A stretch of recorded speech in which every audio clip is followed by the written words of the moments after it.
যে কোনো সময় সংঘর্ষ, জানমালের ক্ষয়ক্ষতি, জনশান্তি বিনষ্ট ও আইন শৃঙ্খলা পরিস্থিতির অবনতি ঘটতে পারে।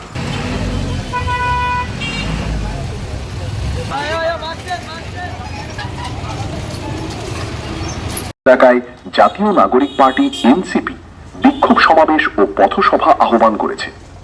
অপরদিকে হবিগঞ্জ সদর উপজেলা, হবিগঞ্জ পৌর বিএনপি এবং হবিগঞ্জ জেলা ছাত্রদল কর্তৃক একই সময়ে ও একই স্থানে পাল্টা প্রতিবাদ সমাবেশ ও অবস্থান কর্মসূচি ঘোষণা করেছে।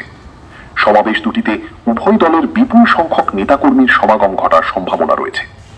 উক্ত কর্মসূচিকে কেন্দ্র করে উভয় পক্ষের মধ্যে উত্তেজনা বিরাজমান রয়েছে এবং যে কোনো সময় সংঘর্ষ, জানমালের ক্ষয়ক্ষতি, জনশান্তি বিনষ্ট ও আইন শৃঙ্খলা পরিস্থিতির অবনতি ঘটতে পারে।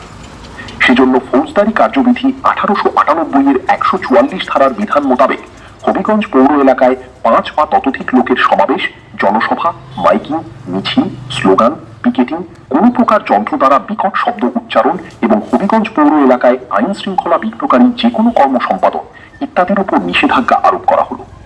এই আদেশ অবিলম্বে কার্যকর হবে এবং পরবর্তী আদেশ না দেওয়া পর্যন্ত এই আদেশ বলবৎ থাকবে। অবস্থান কর্মসূচি ঘোষণা করেছে।